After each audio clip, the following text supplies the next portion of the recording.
Okie dokie. So again, this is a mechanics demo. This is not the game.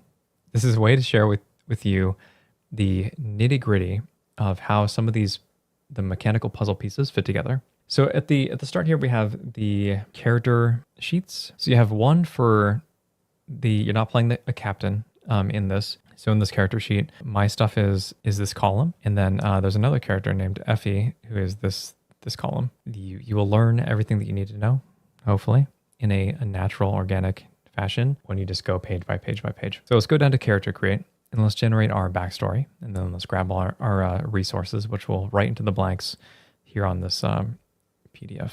So the story starts. I can't remember. I roll a d6, get a 6. So I can't remember the person I used to be.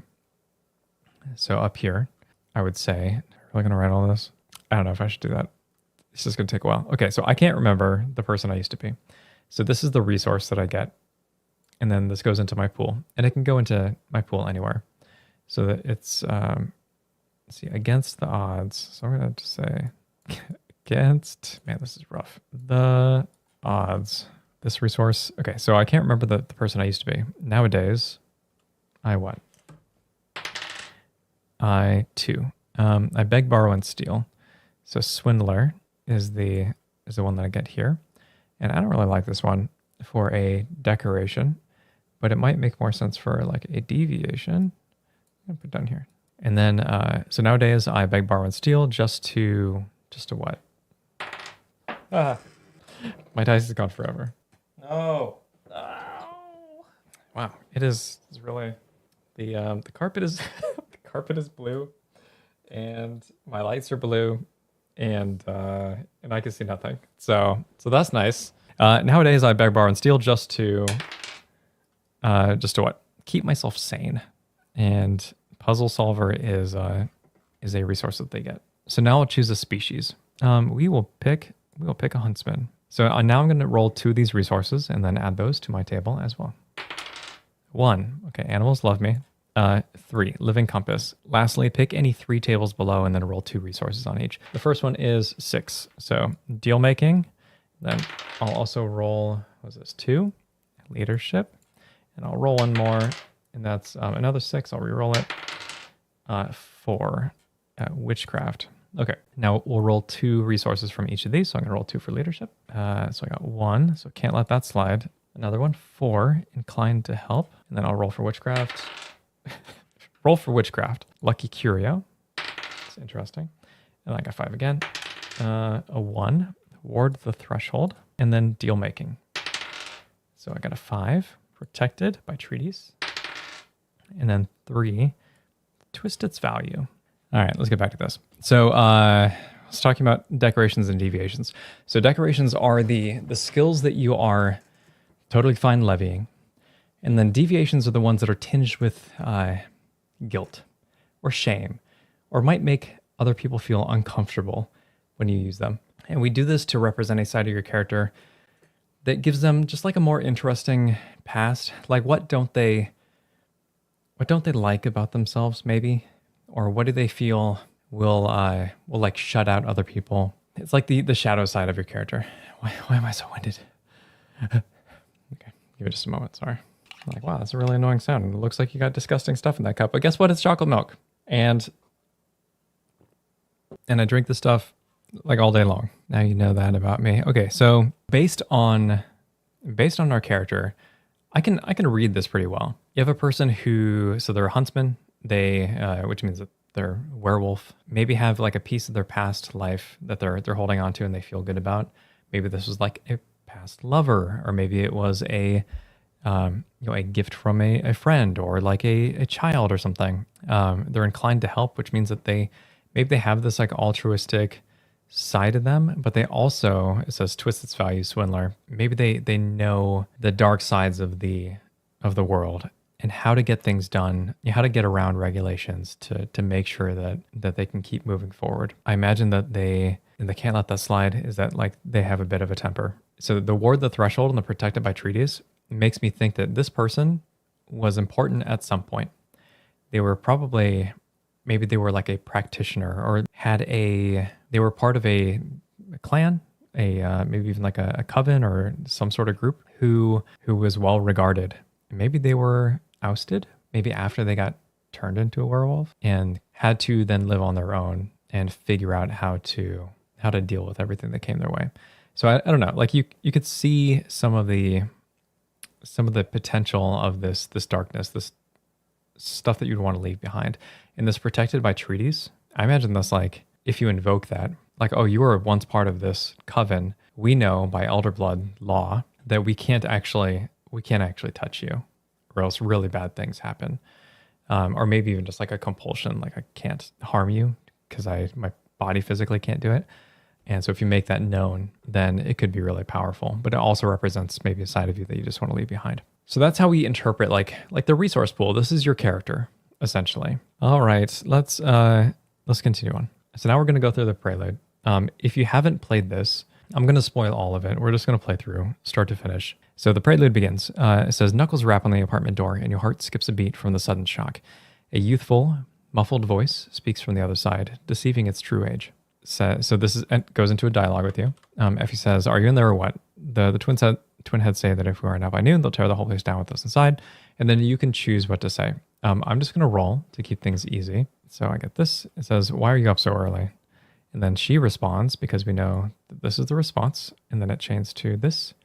And then she says, up with the sun. You know that. And then we get this resource. So dialogue often issues bonus resources. The parenthetical text after Effie's reply, write this in conditional gains. After that, you open the door face to face with birch bark skin, opulent gold eyes, and a wispy willow strand hair pulled into a tight, functional bun. Effie is a childhood friend who serendipitously landed in the same low-income housing as you after what feels like a lifetime apart. You don't know the person they've become, but maybe you'll find out. If we don't make it to Ophiria by nightfall, I'll let Grams know whose fault it is. What are you bringing anyway? And then for me, I'm just going to roll on the response. And it's a 3. So I say, as much as I can manage. I don't have a new living situation yet. So I get the supply satchel and then always prepared. So let's drop those up here. Our conditional gains. Prepared. So without warning, a cacophonous blast rocks the complex. Walls fold beneath buckling struts. Intense heat slaps your face and you're thrown against something hard. Lights out. When you come to, you're being dragged down a carpeted hallway. Its dank mildew odor replaced with that of cinder and ash. Open doorways pass you by, lifeless faces and broken bodies eliciting silent judgment. You look up to see the white birch of a familiar face, soot-marked, panicked, and pulling you onward. Effie realizes you're awake again and helps you to your feet. Her gaze jolts sharply upward, and you follow it down a long, smoky hall. At the end, greaves of metal take their first steps into view, blossoming into full suits of armor, encased helmets fitted with ventilators. These soldiers are not here to help you. You must escape. So this is actually just our goal. And this is like a lot of text, right? It's very hand-holdy. It's very like, I'm telling you a story, and then you're getting to participate. And it's meant to be as like set up for well, it's meant to tell you a little bit about the world, but also it's set up for the scene. And now you will be playing the game. So we teach you step by step how to play through a scene. Okay, so we're going to start with a task. This is the one that we're given. So your apartment complex, state, and threat. So we fill in these blanks to fully flesh out the prompt. So our state, we're going to roll on that. And then the threat. So this full sentence now says, your apartment complex is filled with screams and debris bars the way ahead. So this is your understanding of the situation at this point. And you'll see this a lot. In destinations later, the tasks are these small statements that then you roll on tables and then fill them in so that they read as a coherent sentence. So we fill in the bracketed areas. Now our intent is what we choose next. So we know the scene, its layout, and then we choose what we want to do in that scene. Like what is the outcome that we want to achieve? And that is called our intent. So our intent is to, just for this tutorial, escape the apartment complex. And then we add some cloth. So this is an oracle-like tool that allows you to piece together a scene through interpretation of quips or challenges or inspiration. So this is like a quip here. It says, hard to see in all this chaos. We have an inspiration over here. It says, the geometry of the universe shares its math in the rarest of glimmers. Fiend or beast, friend or foe. It was unclear at the time. Tooth and claw spoke of hunger, however, and it was aimed in your direction. So this is like a challenge. If I'm trying to figure out like to flesh out a scene, I might not have all of the tools to do that. Like I'm a game master. I do this stuff all the time. Like most of the Dungeons and Dragons or Distil or whatever that I would run is like just totally improvising things. But I think that a lot of people enjoy interpretation. And instead of giving you like a spark chart that has words on it that you say like, okay, flower, what does that mean? Well, it could mean that something good happens because it blossoms, and or it could be representative of the terrain. Like I try to bring it a different direction and give you something to help flesh out a scene, to give it life. We can scroll to any of these pages and say like, oh, okay, suspicious eyes, cold amethyst, watching everything and nothing. Pull any cloth from the margins of these pages, and you don't need to use a lot. You can just use one. It's whatever you need to clarify the scene in your mind. And if you already have like a clear understanding of what's going on, which we kind of do, right? Your apartment complex filled with screams, debris bars the way ahead. We don't need to add cloth. It's just there as a tool to help you. That was a lot, but okay. Debris bars the way ahead. People are screaming. And the way that I interpret this is that there's a bunch of smoke around too, and it's just difficult to maneuver through this place. And knowing that, let's figure out how to resolve it. So once details are in place, interpret the story and then spend a resource. So all of these that we have here are resources, but we don't have access to them yet because we haven't rolled to restore or like replenish them. But we did get some from these conversations. So we have our supply satchel, we have always prepared. So knowing that, how do I achieve my intent, knowing what resources I have access to? So this is where the interpretation comes in. If I say that the scene requires me, or like I have one that's called always prepared, I'm going to say that my character, being the kind of person that they are, probably knows of another way out, right? Has an exit strategy. Maybe it's like, oh, you go through this apartment building, you open the window, and then the fire escape is right there. They are always prepared. They have an exit strategy. So that is like my approach to the scene by virtue of using my resource. Okay, so given that, I ask a question. Given the approach, how feasible is it that our intent is achieved this scene? And this is the whole game right here. This is asking yourself, what is the die that you need to roll? Because we don't give you a flat DC, because this whole game is you being able to do basically whatever you want through resources as your advantage, as your like story piece advantage. So if I say that I'm always prepared, I know that there's an exit and that we can get to it. That to me seems reasonable. So I'm going to roll 2d6, and then 3 or higher is a success on the die. So 2 successes if I get 2 die with 3 or higher. Or if one of them is a 6, that's 2 successes. So I can get up to 4 successes if I got 2 6s, but I just need 1 because this seems like a reasonable thing to accomplish. So we're going to roll both of our die, and I got a 1 and a 2. So that is not good.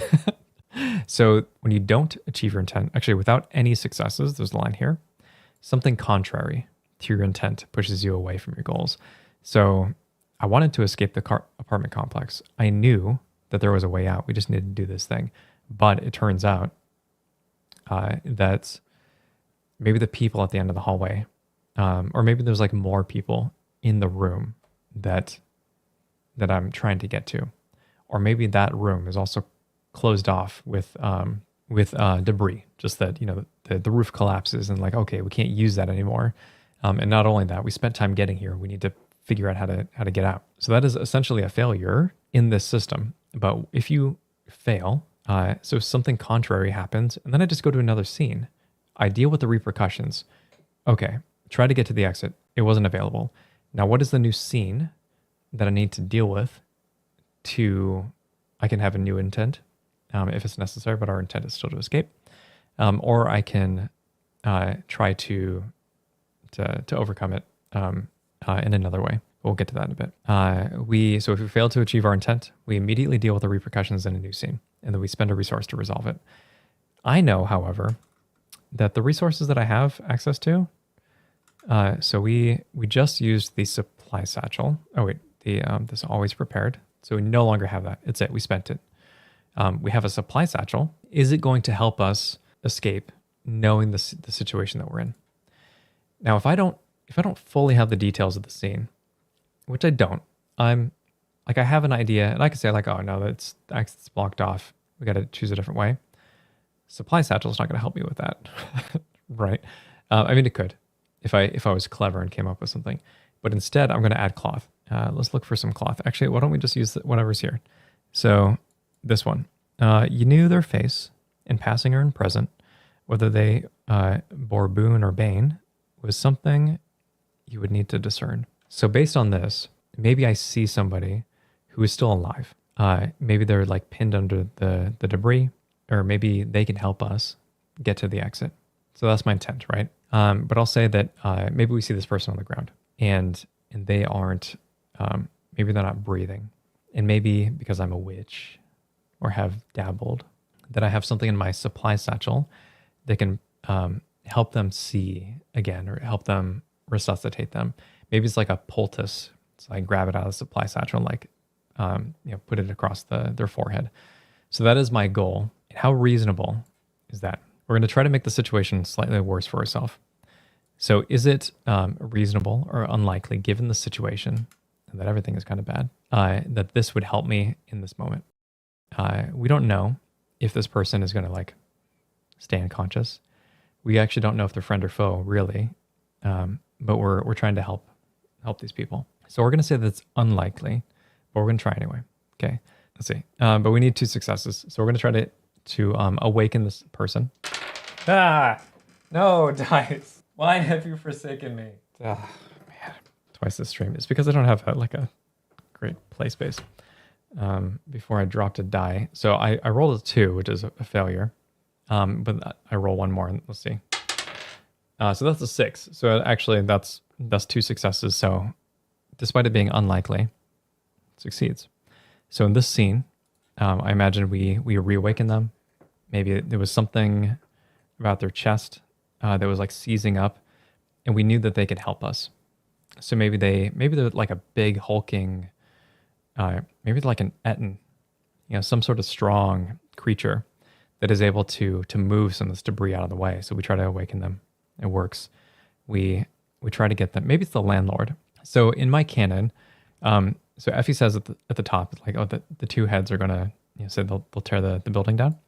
The 2 heads are like an Etten. I imagine that the Etten like move some of the debris out of the way, and then we exit the complex, and then that actually like kind of fits with the you don't know if they're friend or foe, because they're your landlord and they're also like evicting everybody right now. But they are also, I wonder if they're in here because they're like, if they were trying to help people or if they were trying to escape the soldiers that had come in. So if I'm out of useful resources, which we totally could be if we got 2 failures, if we couldn't really think of a good way to use the resources that we had, we would just be out, right? So you use what's called notoriety. And this doesn't really matter for this demo. It'll matter in like a longer form campaign. So when you get to the real game and it has a bunch of stuff that you're doing every day, this is the kind of stuff that's going to come back to haunt you. That's what notoriety is you can force forward progress. You say, you come up with an interesting solution to the challenge, something that works in your favor. It is an I win button. And then you write a little entry in your notoriety table. And then every time you roll on a scene, if you end up getting that result, so if I were to write it escaped through a window or like escaped the guards, and knowing that anytime that I roll for a scene, if I were to get a 2, like if I had an entry here, if I were to get a 2, that comes back to haunt me. You rationalize how that has come back to bite you in the rear end. And then it also becomes dangerous, which we'll talk about in a bit. But we've escaped. We don't actually have to use a bunch of the scratch paper, and we were talking through it mostly anyway. But I'm going to move on. So it says, once you escape, move on. And we're going to do that. So we're outside the complex right now. And read the next bit. So oxygen floods your lungs as you exit the complex, though the reprieve is short-lived. The rough city streets you were pounding just a day prior are waylaid, ablaze. Shrieks of pain and screeching tires echo from side streets, while a pack of huntsmen agonizingly shed their human forms in exchange for hulking wolf and fang and claw. They clash with the soldiers, tearing through sterling suits of armor. You know, however, this untamed rage threatens all who linger, me especially because I'm a huntsman. The sky sizzles, flickering with verdant glyphs, foreboding glowing lace high above. And then Effie says, no, they're locking us in. Effie staggers a few feet before crumpling onto the ground. The bark of her skin, an arm, a leg, is scorched black like used kindling. So Effie has taken harm at this point. And actually, this is like one of the major changes that I made in this version. We simply mark a box of harm. And then also we mark a box of discontent. So we're going to go back to this. So we look at the harm, right? And then discontent. Typically when you have like downtime, you clear discontent. But if harm exists, you can't clear it. So like I need to heal Effie before this gets cleared. And then discontent is bad because if it stacks up to 5, 1, 2, 3, 4, 5, the party member leaves. They're done with you. Discontent is also bad on the captain because if you have 3, you have 1, 2, 3, then if you get more discontent, then it goes to your crewmates. So people who are in the scene. And this was a much easier way to handle it. We talk about danger. We talk about harm. I'll deal with this stuff later. The captain's log, we're not going to write it. But basically, this is our chance to do the journaling side of the game, where we say like, okay, this is what happened. This is what we think about what happened. And then this is what we're going to do next. It could just be that. The captain's log matters more in the main game because it also each day like pushes the timeline. And since you're facing an existential threat, they're kind of working against you. Let's go to destinations. So basically we, at this point during the mechanics demo, we fast forward a little bit. Say like, okay, you got out of the apartment complex. What is the next thing that we need to do? They're trying to escape, but walls or wards have like wrapped the district. You're contained. You cannot escape. So the next things that we're going to do is we're going to like earn a favor from a hag and then try to make it out of the city that way. Okay, let's talk through this part here.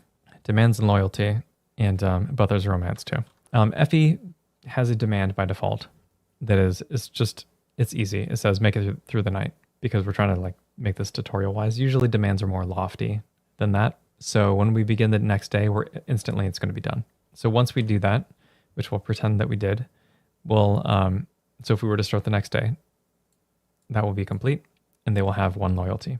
Every loyalty box will have an associated page number. You then go to at the start of the next day. Loyalty scenes are like the first thing you do, if there's any available. We're going to play through that scene. It is meant to be a glimpse into what that character desires, which is kind of fluffy here, but in the game it'll be more like a chain quest basically. So they'll have 3 stages of loyalty and blah blah blah blah. But so what was the other thing that we want to do? So first we have to roll on our resource pools. So we'll do that, and then we'll conduct the loyalty scene. So back in the character page, this is the first time that I'm rolling for resources, and we just do this once per day. I'm gonna roll for myself. 6. Okay, almost lost that one. Okay, 6 and a 4. That's a 10. So today, the resource that I get is this, and since I've already used 2 resources, this is all that I have. It's not great. Because you only get 1 resource per day. Then we're going to roll for Effie. 4 and 3. That's a 7. So that's like 7 is going to be the most common thing that you see. So I actually don't know if this is going to be helpful for anything that we're doing. And if that's the case, then we use notoriety and try to fix it, or we just end the day and then we can make it to the next day, roll for more resources and that sort of thing. In the main game, you're going to have 7 crewmates, which is like a lot of resources every day if you think about just all the people, and you'll be like accruing them in like deals and that sort of thing too. So there's meant to be like an inflow and outflow of resources, but here it's going to feel pretty restrictive because we only have 2 characters. So we did the daily resources. Now we're going to go do Effie's loyalty scene. So don't look at the right-hand side of the screen.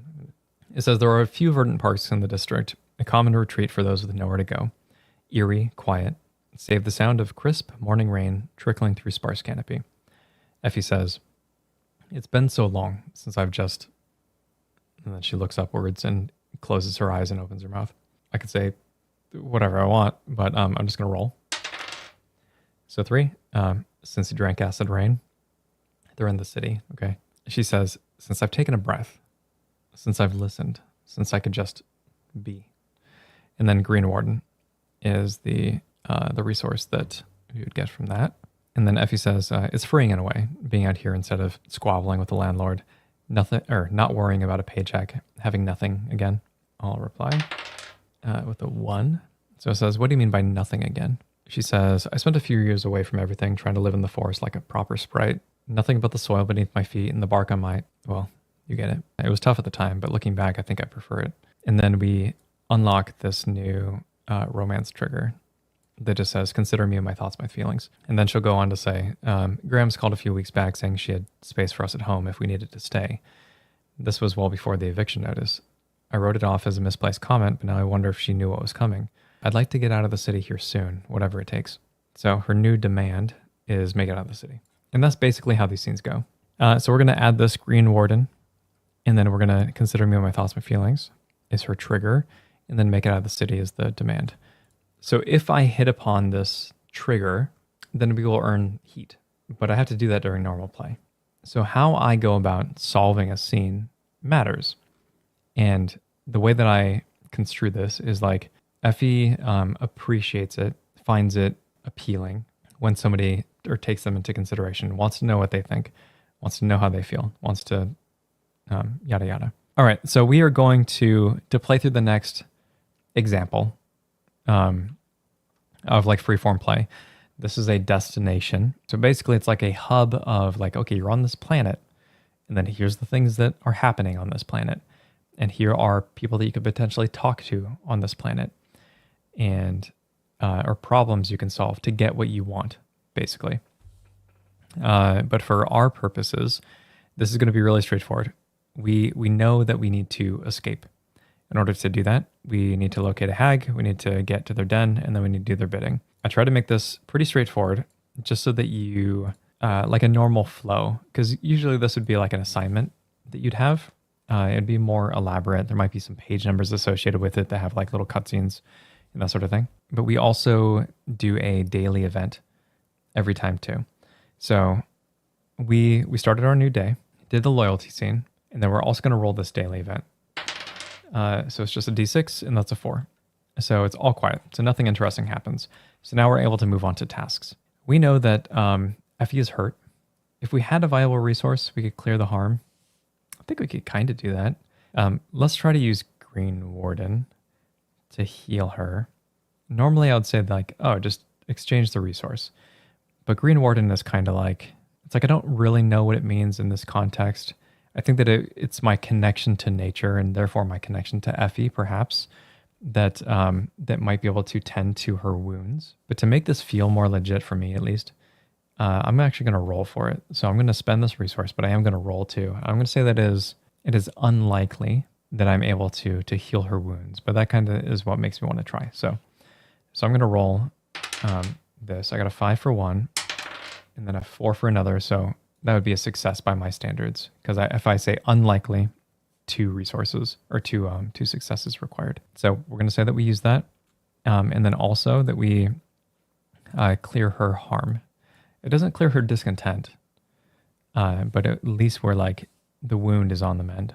And then we're not going to take downtime because we can't do anything else that day, or rather, we wouldn't have been able to like mend harm.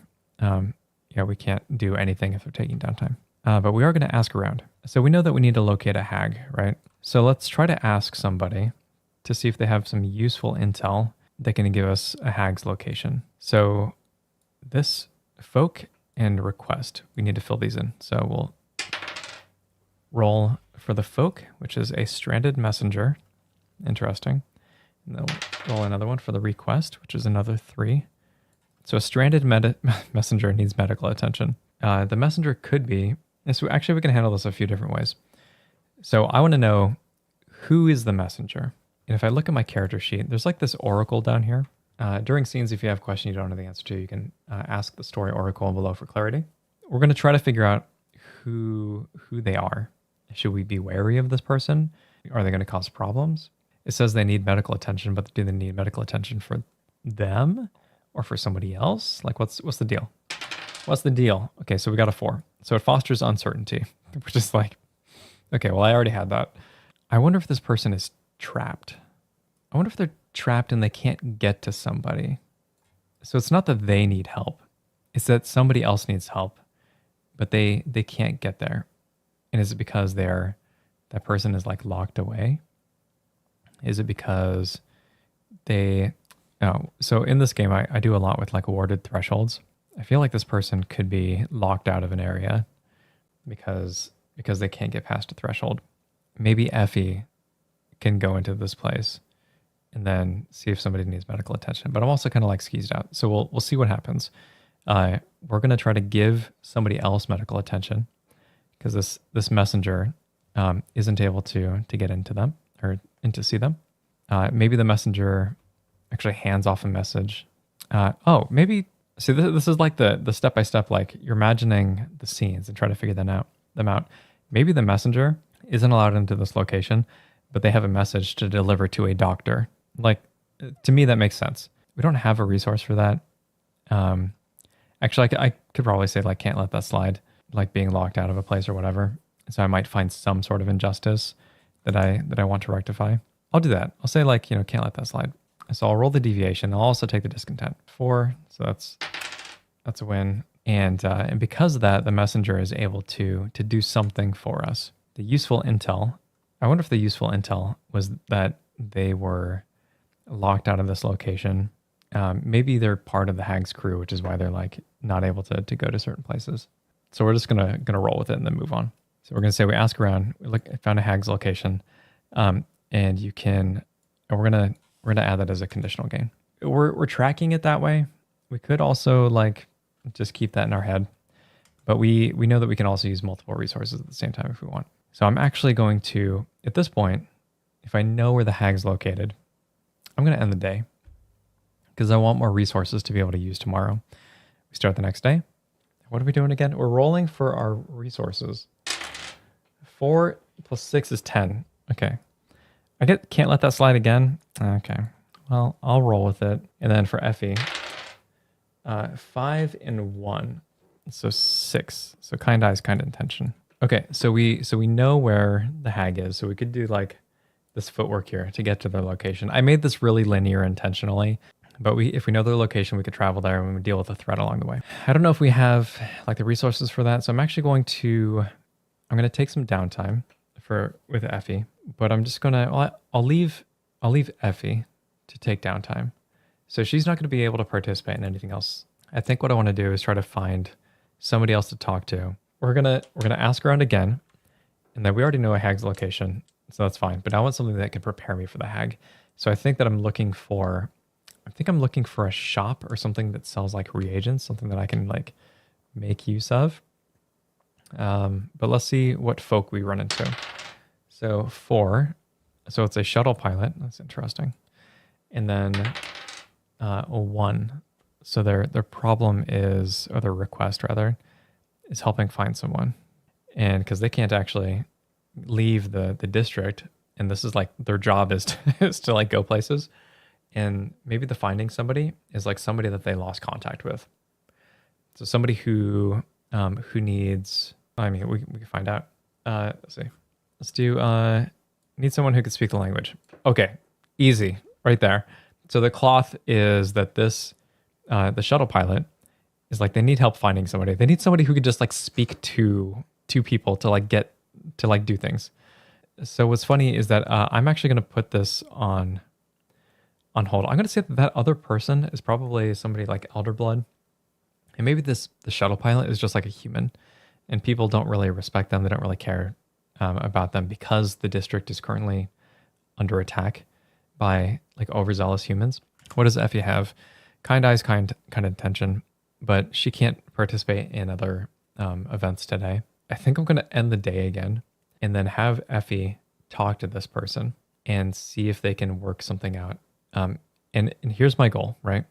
Once we get away out of the district, I need the shuttle pilot to take us to Ophiri. And then that way, Effie gets what she wants because she wants to make it out of the city. And the shuttle pilot might be the way to do that in an easy way so we aren't taking the bus. So I put that on hold. I say like, okay, we're going to end the day. I'll get somebody who can talk to you. So I'm putting a pin in that. I'm not actually rolling for it yet. We'll do that tomorrow. So I end the day. I'm going to look for resources. So I got 5. So against the odds. And then Effie rolls for resources and she gets 7 again. You re-roll if you land on anything that you've already gotten. So, and then was that 8? So 8, shut down a conversation. And so if you have loyalty, you can shift this result up or down 1. So we could like shift it down here to let them fight. But I'll just take the shut down the conversation. I'm gonna have Effie talk to this person. So kind eyes, kind intention. And that will be reasonable. I don't even care about what he wants. I don't need to distill this anymore because I already have like an idea and I already have the thing that I need to roll. So I'm going to try to do that. I think that it is reasonable that Effie would be able to talk to this person. So we do that. She rolls a success and we use this resource. So we're going to actually scratch their back a little bit and help them get out by bringing them with us. And they're going to take us to a fury. So if we can deal with the hag, then leave, by virtue of getting past the wards. So that is my grand plan. Okay, so at this point, footwork. We know that the hag's location. We're gonna travel there, and then we're gonna deal with a threat. So what is the threat? 1. It is debilitating magic. Actually, we'll just use this cloth here. It says, ego bid its farewell. There was naught to gain. Thriving in the make-believe. So I imagine that this debilitating magic is a defense on the hag's, a defense for getting to the hag's lair. And what it does is it probably jacks up your head.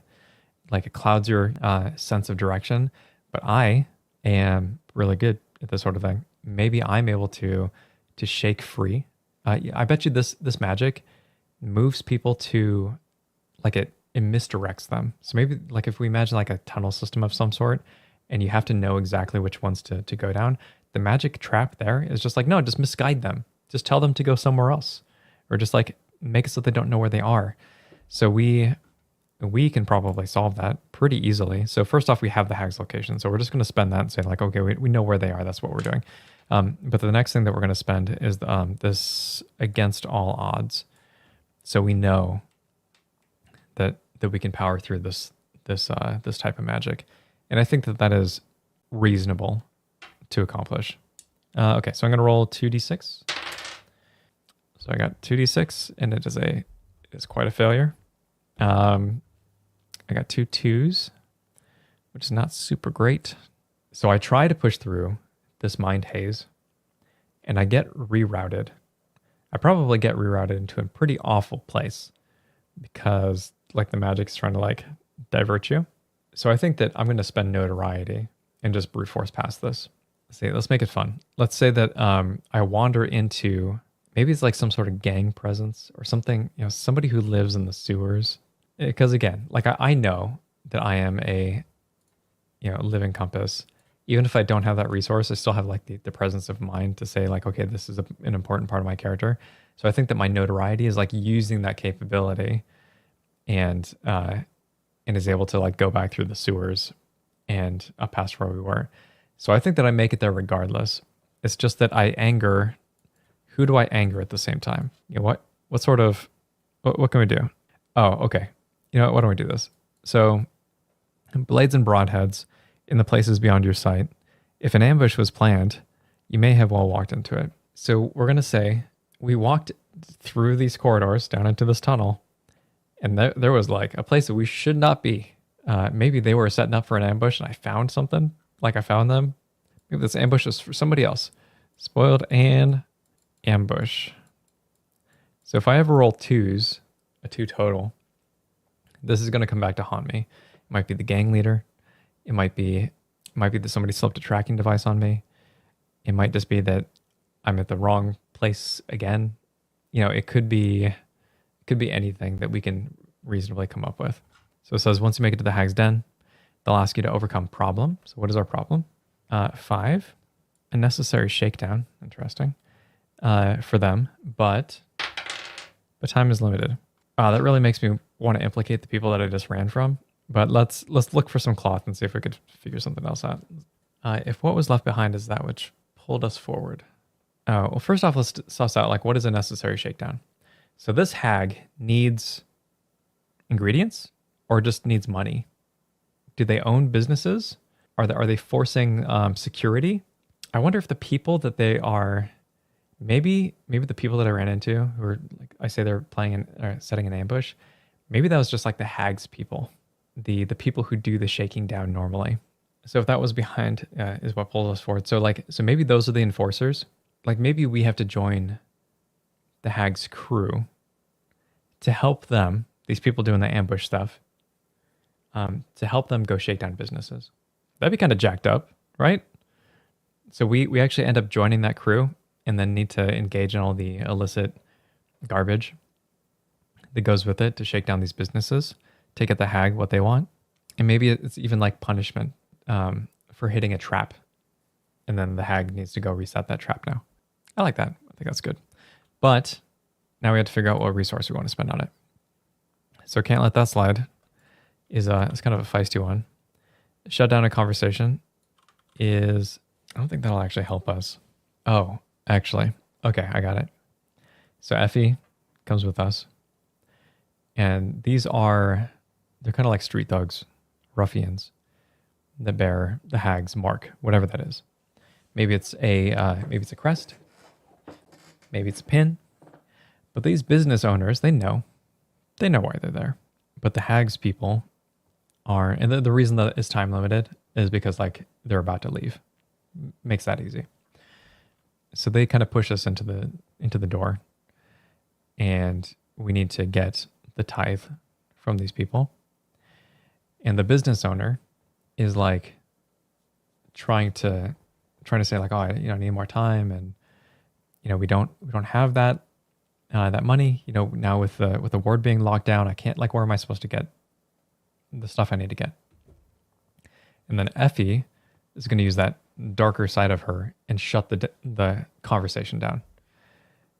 Like threaten that you're talking to us right now, me and Effie, but you could be talking to them, like the people who are outside, the gang of people who are like waiting. So this is what she's going to do, shut that conversation down. That seems legit. I like that one. And then also I'm going to say when we trigger this, consider me and my thoughts, and we'll handle that at the end of the day. Okay, so shut down a conversation. Roll 2d6. I'm going to say that is, I feel like it's reasonable to do that in that situation. There's a lot of leverage that makes it so this resource feels legit, but it earns us a discontent because she doesn't like to be that person. So let's see. 5, 3, that's 2 successes. This is fine. I don't even need to reroll it. Everything's fine. We successfully shake down this business, and then we can extrapolate that and say like, this probably goes on for like the better part of the day. So we're going to end the day. And this is where I'd be writing a log. It is a moment where I think that you, from that last scene, probably would have done like a decent job of connecting with Effie. So as we end the day, we trigger this like romance bit. My character might not even be like, you don't need to do this. Like I can handle it. And then Effie's like, no, I'll do what needs to be done because we need to get out of here. We have a shuttle pilot waiting. So we're going to read the romance scene. And this is very light touch stuff. Like, it's not a big deal. It says, dusk winks its final goodbyes behind the cityscape horizon, while dancing flames cast gleeful shadows across your camp, or about your camp. Steady amber eyes peer into the firelight, while one birch white hand strokes absently across a charred forearm. Effie jolts to awareness as you approach. I could say either one. Let's roll. I'll say, are you warm enough? And then she says, sorry, yes, I don't really need to be this close to the fire. I just have a lot on my mind. And then she goes on to say, you ever think about the time that we've lost? Landing in the same apartment complex decades later just to survive it burning down. And then I can roll and say, I got a 1. In case I forgot to tell you, thank you for thank you for pulling me out of there. And then she stutters and is like, oh, yeah, I mean, yeah, you'll just need to make it up to me, right? I'll come up with something. What I mean to say is that given all that's happened It has to mean something, right? And then I can roll, and I got a 2. And then you say, what would you like it to mean? And then she deflects. Yeah, maybe we've had enough deep thoughts for the night. And then she holds out her pained arm for you to attend. Besides, by my estimation, you at least owe me a massage. So remember, her arm is like jacked up. Most of her body probably jacked up from the stuff. And even though that we healed her, it would still be mending. So our new romance drawback, so from the loyalty conversation, we earned like this is how you make her interested. For the romance conversation, we're now figuring out how to go the other direction. And we say that, oh, this is how we could stray from that path, the things that she doesn't like to deal with. So it would be like this entry down here and say like, don't risk your life for mine. And that is it. So at this point, we've done the stuff with the hag. They've given us favor. We can leave the district. We're taking the shuttle to O'Fury, and then we'll set it down. And then these characters will be able to stay at Graham's house. And that is like the demo. How long did it take us to do that? It took us a little bit. I was talking, to be totally fair. This should probably take you like an hour to walk through, unless you lose your dice, in which case,